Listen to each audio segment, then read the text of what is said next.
早晨咧 ，Deborah 真係好多謝咧，頭先你同我哋講咗咁多咁好嘅意見俾我哋大家聽。因為今日我哋大家講緊嘅咧，就係呢一個係我哋對語言同埋呢一個係文藝嘅認識。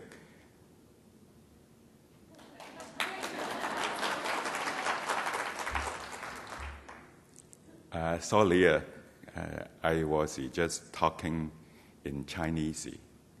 I am so happy and so glad that I am here to talk to all of you because we are talking about literacy. Literacy is more than words. Literacy has something in there that have an I inside, and my understanding is me.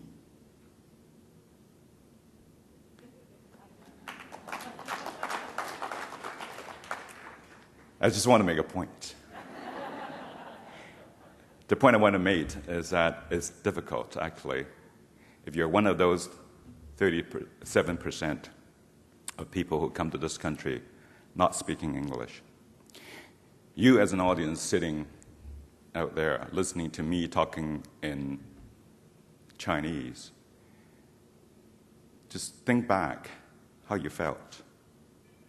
Think back when you listen to me talking in my accented English, how hard it was trying to understand. And to a lot of newcomers to this country, that's how they felt. Indeed, when I first came here, let me tell you, my English was just like that, heavy accent, and I had high school English, but never really had a chance to practice. So when I came here, I went to UBC. I actually took Liberal Arts 1. Arts 1 program is a 9-unit course. It encompasses English, philosophy, and history. And I had a teacher who's shall I say, the remnants of the hippie era. Long hair, comes to class, because it's philosophy, so we talk about all kinds of things. We have to read books by John Stuart Mills, Prince Machiavelli, Hobbes. Had no clue. And my English was so poor, I actually took a recorder with me. Went to school, got out the recorder, I record it, and I go home and play it, or I play it during my travel. And I never ask any questions. So after about 3 weeks or so, the prof says, well, gee, Tung, what happened to you? You mute? You can't speak. And I said, teacher, it is like this. When I want to say something, I have to think in my head. I have to mouth it through in my mouth. And then by the time I feel comfortable talking to you, you're talking something else. And so he says, well, gosh, if that's the case, then, we got to do something. So I went to take, on his suggestion, I took English 099. In those days, UBC still have those, English 099. And I'll tell you, that helped tremendously. He also recommended to me to take courses on the English Language Lab, and that helped a lot. And I was interested to see that in that slide that Deb shown. A lot of people actually learned to speak English in the media, and I was one of those, and that's statistics. When I was driving back and forth from UBC, I actually listened to CBC radio. I listened to CBC News, and I repeat after the news. I tell you, it really, if you're in the business of teaching, that's the best way you can tell people to learn English, is to repeat after the newscaster. You get your diction right, you get your vowel right, and you learn a lot about Canadian too at the same time, so it's a beautiful thing. But nothing really prepared me to learn more about the slangs and learn about the different body languages. I still remember the first time I went out with a group of friends, mostly from Hong Kong Chinese people, and we went to a bar for a few drinks. And afterwards, when we're ready to go, call the waitress over, and we say, "Waitress, this." Guess what? We got another round. But any of you who've gone to a Chinese restaurant with dim sum would know if you do this, what does that mean? Anyone? You get the bill. That's how you tally up everything. And I also at the time worked for a restaurant, the Terminal City Club, as a waiter, where I'm now a member. I'm so proud of that. Yeah.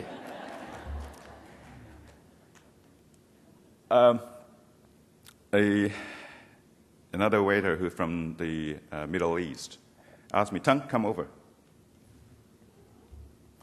Now, to you, probably that's really nothing. To you, that just come over. It's a neutral gesture. But for someone from China, from Hong Kong, that is a very provocative thing. You do that only to dogs or to your enemy picking a fight. So I was ready. I took off my jacket and I said, "What?" So when we talk about literacy, it's more than just the words you learned. And also, even though I've learned how to some of the languages and some of the words, and I still have a very heavy accent. I still do. I had a heavy accent, much heavier then.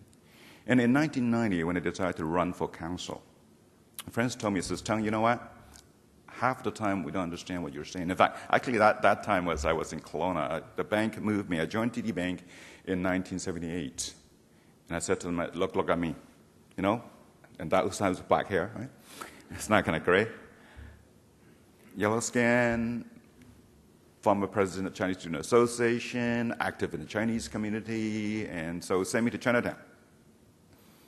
The bank says, no. It's not a good thing for you to do. Promptly shipped me off to Kelowna. With lots of Chinese in there, right? Total about 400 some. I know, I count the phone book. And I got to know them all. So I was his assistant manager then, and after about 3 months, the branch manager called me into his office and says, "Tung, you know, I want to talk to you about you." And I said, "Well, sure, talk about me. That's always a good thing. That means you're paying attention to me, what I'm doing." And he says, "Well, Tung, you're great. When you organize branch meetings, staff loves you because you're always well prepared. You put the agenda together. You give them handouts beforehand so everybody know what is going to be talked about." I said, "That's great. Thank you. Thank you for the compliment." And he said, "But there's just one other little minor thing. And that minor thing is that people only can understand half of what you say. The other time, they just don't understand what you said." So they said, "Well, what am I going to do then?" And he said, "Well, you know, you really have to improve your English. And the one way to improve your English and speaking English is to go join Toastmasters," which I did. I went to join Toastmasters. That's why I can speak to you in this, you know, without notes and just keep chatting. And then when I ran for council in 1990, I decided that it's important that I also not only be able to communicate, but also reduce my accent. And I still have an accent. I'll never get rid of that. That's part of me. But at least I know there are phrases and words that I don't use anymore. You know, I still can make difference between the long A, B-A-D, and the short A and B-E-D, like bad and dead. I don't know, it kind of sounds the same to me. But at least now I know if I were wanting to tell people that I would actually go an extra mile for them, and if it's particularly a lady, I would not use the phrase, "I'll go to bed for you."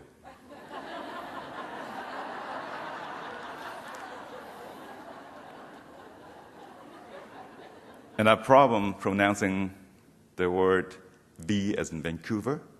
So if your name is Vivian, I wouldn't hire you.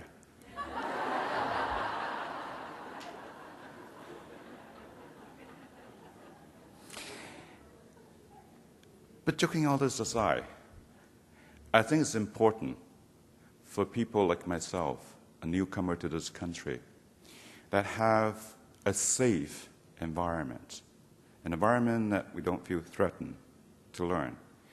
And I am glad that during my work hours and during the community work that I do and the places I went to, I've always been welcome.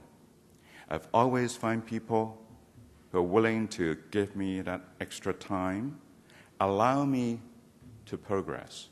And I think as communities, we have to all collectively do the same thing. As Deb was saying earlier on in her slide, that it's important that it's not just on the one side that the newcomers communities have to adopt and have to change and have to learn. We, Canadians, we, British Columbians, we, Vancouverites, have to adopt at the same time. And I think people in this conference are in the forefront of that effort. You are, even though not everyone learns English through classes, but classes play an extremely important role. How you help people, how you make people feel, and how you equip them to be able to feel important enough to go. Had I not had the teacher, the professor of UBC, who was tolerant of me, even though I didn't understand what he was saying, even though I have time I don't understand what the book is about, reading Plato is not easy. But he had that fortitude, he had that tolerance to encourage me. I think that's the role and that's the part you can play as educator. But as communities, though, when we get together, when we're talking about different things, when we're talking about issues, such as the issues that are very current today about what's happening in Tibet, whether we need to, as Canadians, boycott the Olympics, how we should deal with that issue. I think deep down really is the understanding part of it that we have not really done enough. I don't think an average Canadian or average Canadian journalist have the same kind of understanding of the issues surrounding the Tibet issue as someone like myself, coming from growing up in Hong Kong, educated in Chinese, have a history and understanding of the 5,000 years of this context of this debate versus the last 50 years of this context. So in that learning, in that literacy, it's more than just words. It's more than just knowing what's happening, but understand the entire cultural background. It's the same as people growing up now in Japan when they are young. They have not been told what has happened in the Second World War. So when they travel, when they go outside, when they interact with other people, when they feel that strong reaction from people who grew up in Asia, who understand the war and the atrocity that's happened, they don't have a clue. Likewise, as Canadians, we understand Vimy Ridge. We understand our contribution in the Second World War and the First World War. We understand that part of it. But how many Canadians understand what kind of experience people live through and what their parents coming from Asia lived through? Those kind of understanding will shape the debate when we talk about national debate on issues.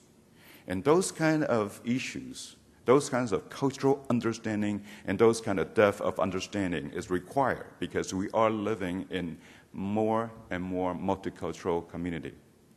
It's like this. When I first came here, I didn't know anything about snow. I grew up in Hong Kong.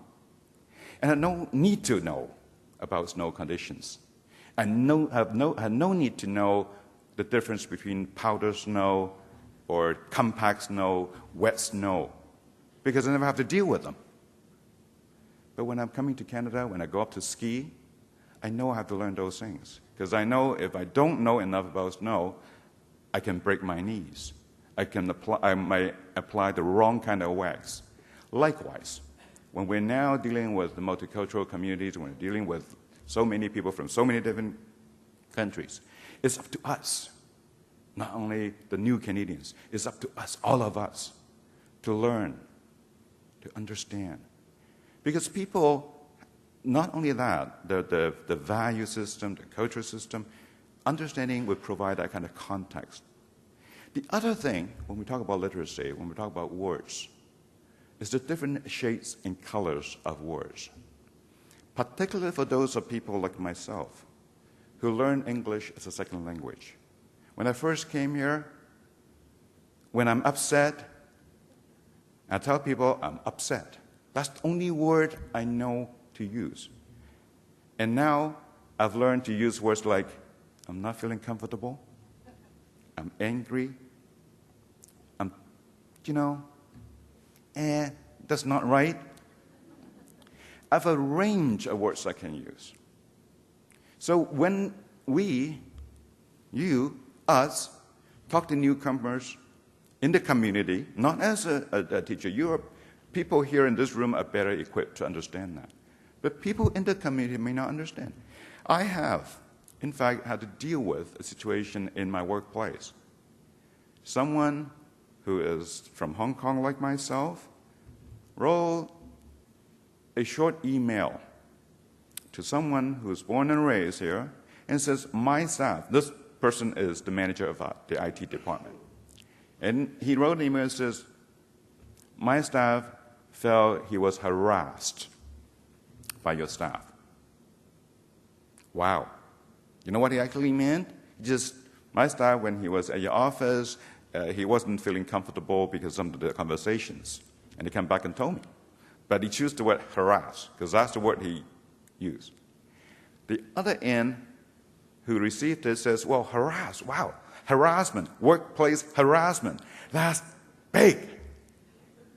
So she says, with copy to me, I will fully investigate this and I'll report back to you.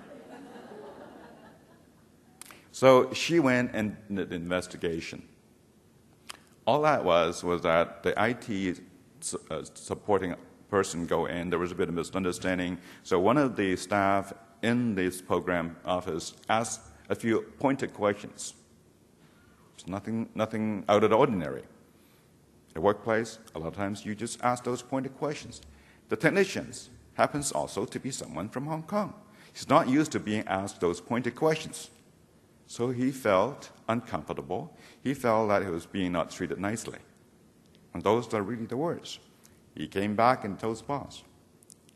So there it is. Even within organizations such as Success, as a multicultural organization with people from Chinese, Canadian, Korean background, East Indian background, and European background, working side by side together. It's important that when we use words, to understand that the words that people use may not fully mean what they want to say.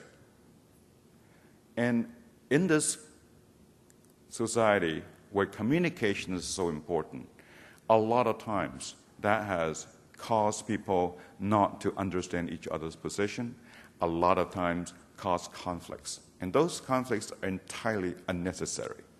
And those conflicts could be reduced, minimized, and completely eliminated if we bear in mind that when we're talking to people, when they start talking like this with a heavy accent, that they sometimes think just like you, think just like us. It's just that because of the background, because of their life experience, are not able to fully express themselves.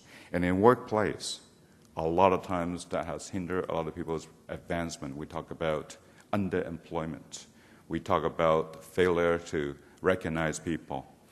All of that needs our collective work. All of that needs us to working side by side with the newcomers.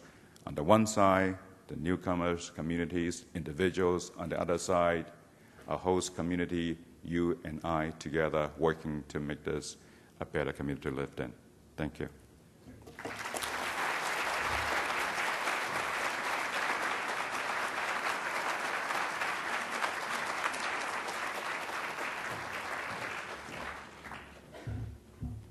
Thank you so much to both of you. I knew that when we were planning it that this would be one of my favorite sessions, and you didn't disappoint me. So thank you so much to both of you.